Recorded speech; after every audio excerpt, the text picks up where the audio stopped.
নতুন পুরনো কোনো সার্ভে সাইটে এখন সার্ভে আসছে না। আপনি কি লক্ষ্য করেছেন? আগে যেখানে প্রতিদিন সার্ভে আসতো, বড়, বড় সার্ভে আসতো, এখন সারাদিন বসে থাকলেও বড় সার্ভে তো দূরের কথা, একটা ছোট সার্ভেও আসে না। এই গল্পটা কিন্তু একটা সাইটের না। বর্তমান সার্ভে সেক্টরের প্রত্যেকটা সাইটেই কিন্তু এখন বর্তমানে এই অবস্থা।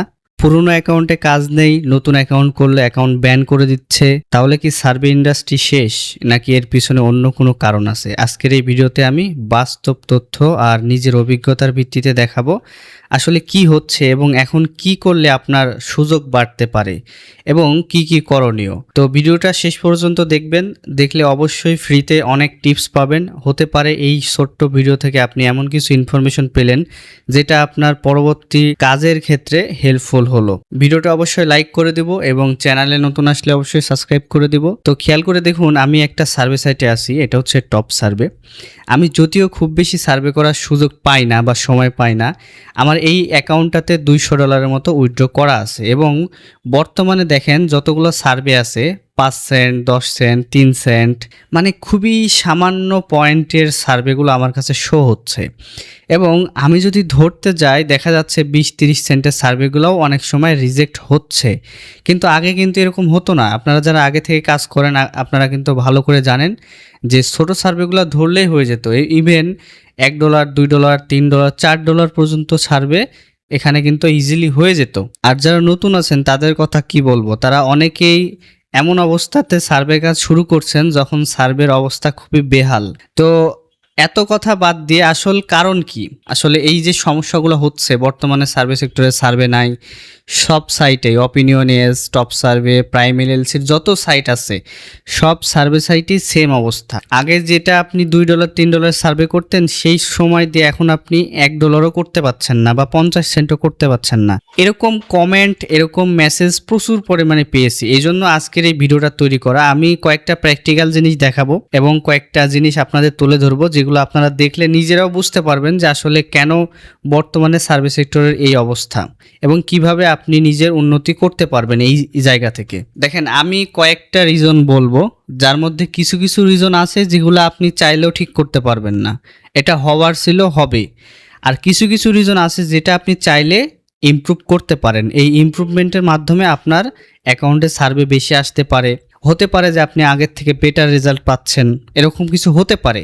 তবে আমি গ্যারান্টি দিয়ে বলছি না, আপনার এক্সপিরিয়েন্স এবং আপনি যে অ্যাপ্লাই করবেন সেটার উপর ডিপেন্ড করে এটা রেজাল্টটা আসবে। তো দেখেন, বর্তমানে সার্ভে সেক্টরের এই অবস্থার 1 নম্বর কারণ হচ্ছে সার্ভে মার্কেট সিজনালিটি। সিজনালিটি কি? যে সার্ভের একটা সময় থাকে কিন্তু, হ্যাঁ, জানুয়ারি থেকে জুন জুলাই পর্যন্ত সার্ভে বা মে মাস পর্যন্ত সার্ভে মোটামুটি ভালো দেয়, কারণ কোম্পানিগুলো কি করে প্রথম মাসগুলোতে তাদের রিসার্চের জন্য এই সার্ভেগুলো কিন্তু আমাদেরকে দিয়ে থাকে। কোনো কোম্পানি বা সার্ভের যে সাইট এরা কিন্তু আমাদেরকে সার্ভে দেয় না, সার্ভে দেয় কোনো একটা কোম্পানি।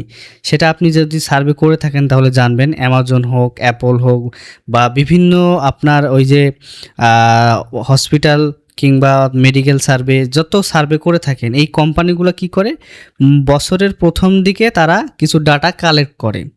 তো এই কারণে কিন্তু মে মাস বা জুন মাস পর্যন্ত সার্ভে মোটামুটি চলে। আর এখন বর্তমানে জুলাই মাসে এসে একদমই বেহাল দশা, মানে কোনো সার্ভেই নাই অ্যাকাউন্টে। এটা একটা রিজন। আরও কিছু ইন্টারেস্টিং রিজন আছে যেগুলো আপনি নিজে চাইলে ইমপ্রুভ করতে পারেন। যেটা আমি এখন বললাম এখানে, এক্ষেত্রে আপনার ইমপ্রুভ করার কিছু নেই। যে যতটুকু সার্ভে আসবে ততটুকু সার্ভে আপনি করতে পারবেন। তার মধ্যে কিছু ইমপ্রুভমেন্টের জায়গা আছে, যেমন দ্বিতীয় যে কারণে সার্ভে বর্তমানে কম আসছে, এটার একটা কারণ হতে পারে যে এখন কোম্পানি কিন্তু কোয়ালিটি চেক করছে, অনেক স্ট্রিক্ট হয়ে গেছে। আগে যেমন আপনি একটা নর্মাল আইপি দিয়েই কাজ করতে পারতেন বা একটা বিপিএস নিলেন, অল্প দামে নিয়ে কাজ করলেন, ইজিলি কাজ করতে পারতেন, সেটা কিন্তু এখন হচ্ছে না। এখন আপনার আইপি বিপিএস এগুলোর ক্ষেত্রে তারা প্রচুর পরিমাণে ডিটেক্ট করতেছে। এই ডিটেক্ট করার কারণে আপনি যখন একটা রাউটারের ভিতরে ঢুকবেন সার্ভে শুরু করার পর, দেখবেন যে আপনাকে অটোমেটিক বের করে দিচ্ছে বা কল ব্যাক আসতেছে। এই জিনিসটা কিন্তু রিসেন্টলি আপডেট হয়েছে, যার কারণে আপনার সার্ভেগুলোতে আপনাকে ঢুকাচ্ছেই না। শেষ করা তো দূরের কথা, মাঝখান থেকে বের করা তো দূরের কথা, প্রথমেই আপনাকে বের করে দিচ্ছে। তো যার কারণে আপনি কিন্তু সার্ভে খুবই কম পাচ্ছেন, কারণ একটা রিজেক্ট হয়ে গেলে কিন্তু সার্ভে সাইটের একটা সিস্টেম হলো যে আপনার সার্ভে কমাই দেয় আপনার অ্যাকাউন্টে। হ্যাঁ, তো এটা একটা কারণ হতে পারে। থার্ড কারণ হচ্ছে একই আইপি বা একই বিপিএস এর মধ্যে বারবার অ্যাকাউন্ট করা, সেম সাইটে অ্যাকাউন্ট করা বা একাধিক অ্যাকাউন্ট করা, যার কারণে রাউটারগুলো আপনার যে ভিজিবিলিটি এটাকে ডাবল বা মাল্টিপল অ্যাকাউন্ট হিসেবে ডিটেক্ট করে। এজন্য রাউটারগুলো সরাসরি আপনাকে ব্যান করতে না পারলেও ব্লক করে দেয়, যার জন্য সার্ভেতে আপনি ঢুকতে পারেন না এবং আপনার অ্যাকাউন্টে একসময় সার্ভে কম শো করে। এরপর হচ্ছে এআই জেনারেটেড অ্যান্সার করা, বা ওই যে অনেকে চ্যাট জিপিটি বা বিভিন্ন এআই টুলস ইউজ করেন। এগুলো ইউজ করলে কি হয় যে আপনি এগুলো ইউজ করার কিছু লিগ্যাল পদ্ধতি আছে। আপনি যদি সরাসরি কপি পেস্ট করেন সেক্ষেত্রে কিন্তু এগুলো ধরে ফেলে। অনেকে কি করে যে একটা চ্যাট জিপিটিকে একটা প্রশ্ন জিজ্ঞেস করে সেটা কপি করে নিয়ে এসে সার্ভের মধ্যে পেস্ট করে। এই জিনিসগুলো কিন্তু হিউম্যান বিহেভিয়ার, হিউম্যান যে টাইপিং বা চ্যাট জিপিটি বা আপনার এআই জেনারেটেড এগুলো কিন্তু ডিটেক্ট হয়। আপনি যখন ফেসবুকে একটা পোস্ট করবেন দেখবেন যে চ্যাট জিপিটি দিয়ে যদি পোস্টটা বানান তাহলে লেখা আসে এআই ইনফো। এর কারণ হচ্ছে ফেসবুকে বর্তমানে আপনার হচ্ছে এআই জেনারেটেড বা ফেক নিজে থেকে না বানিয়ে এআই ইউজ করে বানানো কোনো একটা মেসেজ বা কমেন্ট কোনো প্রোডাক্টের উপরে এগুলো কিন্তু ডিটেক্ট হয়। এই সার্ভিস সেক্টরেও বর্তমানে সেম জিনিসটা ডিটেক্ট হচ্ছে।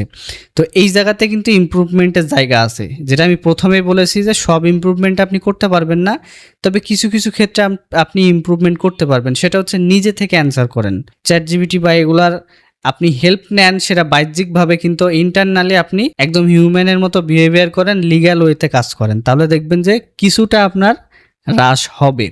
যেমন একটা সার্ভে যদি আপনার করতে করতে বের করে দেয়, এটার জন্য অনেক বড় ইফেক্ট পড়ে অন্যান্য সার্ভের ক্ষেত্রে। অন্যান্য সার্ভেগুলো আপনার আসে না বা আপনার এখানে শো হয় না, যার কারণে আপনার অ্যাকাউন্ট কিন্তু একসময় ব্যানও হয়ে যায়। আরেকটা মেন কারণ হচ্ছে ডেমোগ্রাফিক ডিমান্ড। এটা অনেক বড় একটা জিনিস। বর্তমানে সার্ভে সেক্টরের সব লোকেশনে কিন্তু সেম টাইপের সার্ভে দেয় না। আপনি যদি খেয়াল করেন রিসেন্ট পাস্ট 2-3 মাসের মধ্যে ফ্লোরিডাতে প্রচুর পরিমাণে সার্ভে দিছে। ইভেন ফলো আপ কিছু সার্ভে দিছে, হয়তো বা গত সপ্তাহে অনেকে পেমেন্ট পেয়েছেন সেটার, যারা আগে থেকে কাজ করে থাকেন। নতুন হিসাবে যারা আছেন তারা হয়তো জানেন না, এই ফলো আপ সার্ভেতে প্রচুর পরিমাণে পেমেন্ট দিয়েছে এই ফ্লোরিডা, তারপর নিউ ইয়র্ক, এগুলো লোকেশনে। তো সার্ভের একটা ডেমোগ্রাফিক যে ব্যাপারটা এটা কিন্তু ম্যাটার করে। সব লোকেশনে কিন্তু সবসময় সার্ভে থাকে না। আপনার নিউ ইয়র্ক বা ক্যালিফোর্নিয়া এগুলোতে দেখবেন মুভিস রিলেটেড সার্ভে আসে, কারণ এগুলাতে হলিউড বা এগুলা সিনেমা ইন্ডাস্ট্রি বেশি। লাস্ট আরেকটা ইমপ্রুভমেন্টের মতো কারণ আছে, সেটা হচ্ছে আপনার আইপি বা আপনার ভিপিএস। অনেকে কী করে IP set up VPS use করে, যার কারণে কিন্তু অ্যাকাউন্ট ব্যান হয় বা সার্ভে কম শো হয়, কারণ এগুলো কিন্তু লিক হয়। আইপি লিক হওয়ার কারণে এগুলো ডিটেক্ট হয়ে যায়। এছাড়া আপনারা যারা আইপি ইউজ করেন, অনেকেই আমি দেখেছি যে 100-200 টাকা দামের আইপি ইউজ করে লো প্রাইসে। তো দেখেন দোকানে যে কোনো জিনিস কিনতে গেলে পচা জিনিসটার দাম সবসময় কম হবে, এটা স্বাভাবিক। যেমন কিছুদিন আগে আপনারা 9prox ইউজ করতেন, আমি বারবার আমার চ্যানেলে কিন্তু ভিডিওতে বলেছি এই বিষয়ে যে 9prox ইউজ করা মানে কট খাবেন। এই যে ভিডিও কিন্তু আমি বানানোর 2 দিন পরেই সাইটের এই অবস্থা। হ্যাঁ, তারপরে আমি আরও একটা ভিডিও বানিয়েছিলাম অল্টারনেটিভ হিসেবে। তো আপনাকে ইউজ করতে হবে ভালো কোয়ালিটির রেসিডেন্সিয়াল আইপি, আপনার স্টেবল কানেকশন থাকতে হবে, তাহলে কিন্তু কাজের ক্ষেত্রে কিছুটা উন্নতি আসবে। স্টেবল কানেকশনের জন্য আমি এই সাইটের আইপিগুলো ইউজ করি। আমার যে অ্যাকাউন্টগুলো দেখতে পাচ্ছেন এগুলোতে আমি ইউজ করি। এখানে আপনারা অনেক ধরনের আইপি পাবেন, রেসিডেন্সিয়াল, মোবাইল প্রক্সি। তো রেসিডেন্সিয়াল যেটা দেখতে পাচ্ছেন এটা মোটামুটি ভালো চলে, আমি যেটা ইউজ করছি এখন রেসিডেন্সিয়ালটাই। আর যদি আপনার মাল্টিপল অ্যাকাউন্ট থাকে মাল্টিপল সাইটে, সেক্ষেত্রে আপনি রেসিডেন্সিয়ালটা নিতে পারেন। আর যদি আপনি একটা আইপি চান যে লং টার্ম চলবে, সেক্ষেত্রে আইএসপিটা নিতে পারেন। এই বিষয়ে যদিও আমার ভিডিও আছে অলরেডি চ্যানেলে, আপনারা চাইলে দেখতে পারেন। আপনারা যদি আমার চ্যানেলে আসেন, এখান থেকে অলরেডি যে দেখতে পাচ্ছেন স্ট্যাটিক প্রক্সি, HTTP SOCKS 5 এখানে আছে। তারপর নিচের দিকে আসলে সার্ভে প্রক্সি এরকম লেখা আছে। এগুলা ভিডিও দেখে সেখান থেকে আপনারা নিজে থেকে নিতে পারবেন এবং কম দামে নিতে পারবেন, ডিসকাউন্ট কোডও দেওয়া আছে সেখানে। আর যদি নিজে না পারেন আমার সাথে কন্ট্যাক্ট করতে পারেন, আমার ফেসবুক পেজের লিঙ্ক ভিডিও ডিসক্রিপশনে দেওয়া থাকবে। তো আশা করি এই ভিডিও থেকে আপনাদের কিছু ইমপ্রুভমেন্ট আসবে। যে কারণগুলো বললাম সেগুলো যদি ইমপ্রুভ করার চেষ্টা করেন, ইনশাল্লাহ ভালো একটা রেজাল্ট আসতে পারে। তো আজকের ভিডিওটি এ পর্যন্তই। পরবর্তী কোন টপিকে ভিডিও চাচ্ছেন সেটা কমেন্ট বক্সে জানাবেন। সবাই ভালো থাকবেন, সুস্থ থাকবেন, আল্লাহ হাফেজ।